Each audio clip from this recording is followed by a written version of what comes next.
ये कहानियाँ उन लोगों के जिंदगी से जुड़ी है जो कभी आपकी तरह थे, लेकिन उन्होंने परेशानियों के आगे घुटने नहीं टेके और अपने काम से इतनी सफलता पाई कि आज वो दूसरों को प्रेरणा देने योग्य बन पाए।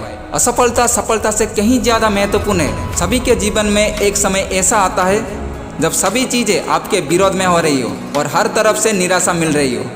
चाहे आप एक प्रोग्राम में हैं या कुछ और, आप जीवन के उस मोड़ पर खड़े होते हो जहां सब कुछ गलत हो रहा होता है। अब चाहे ये कोई सॉफ्टवेयर हो सकता है जिसे सभी ने रिजेक्ट कर दिया हो, या आपका कोई फैसला हो सकता है जो बहुत ही भयानक साबित हुआ हो। लेकिन सही मायने में विफलता सफलता से ज़्यादा महत्वपूर्ण होती है।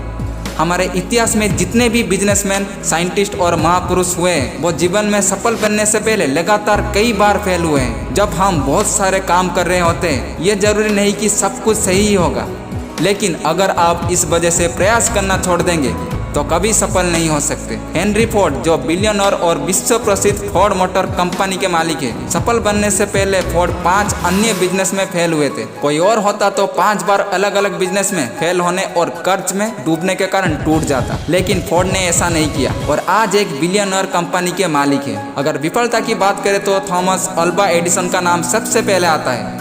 लाइट बल्ब बनाने से पहले उसने लगभग 1000 विफल प्रयोग किए थे। अल्बर्ट आइंस्टाइन, जो 4 साल की उम्र तक कुछ बोल नहीं पाता था और 7 साल की उम्र तक निरक्षर था, लोग उसको दिमागी रूप से कमजोर मानते थे, लेकिन अपनी थ्योरी और सिद्धांतों के बल पर वो दुनिया का सबसे बड़ा साइंटिस्ट बना। अब जरा सोचो कि अगर हेनरी फोर्ड 5 बिजनेस में फेल होने के बाद निराश होकर बैठ जाता, या एडिसन 999 असफल प्रयोग के बाद उम्मीद छोड़ देता, और आइंस्टाइन भी खुद को दिमागी कमजोर मान के बैठ जाता, तो क्या होता? हम बहुत सारी महान प्रतिभाओं और आविष्कारों से अनजान रह जाते। तो दोस्तों, असफलता सफलता से कहीं ज्यादा महत्वपूर्ण है। असफलता ही इंसान को सफलता का मार्ग दिखाती है। किसी महापुरुष ने बात कही है कि winners never quit and quitters never win. जीतने वाले कभी हार नहीं मानते और हार मानने वाले कभी जीत नहीं सकते। आज सभी लोग अपने भाग्यों और परिस्थितियों को कोसते हैं। अब जरा सोचिए, अगर एडिसन भी खुद को अनलकी समझकर प्रयास करना छोड़ देता तो दुनिया एक बहुत बड़े आविष्कार से वंचित रह जाती। आइंस्टाइन भी अपने भाग्यों और परिस्थितियों को कोस सकता था,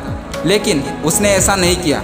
तो आप क्यों करते हैं? अगर किसी काम में असफल भी हो गए तो क्या हुआ? ये अंत तो नहीं है ना। फिर से कोशिश करो, क्योंकि कोशिश करने वालों की कभी हार नहीं होती। दोस्तों, असफलता तो सफलता की एक शुरुआत है। इससे घबराना नहीं चाहिए, बल्कि पूरी जोश के साथ फिर से प्रयास करना चाहिए। जय हिंद, वंदे मातरम।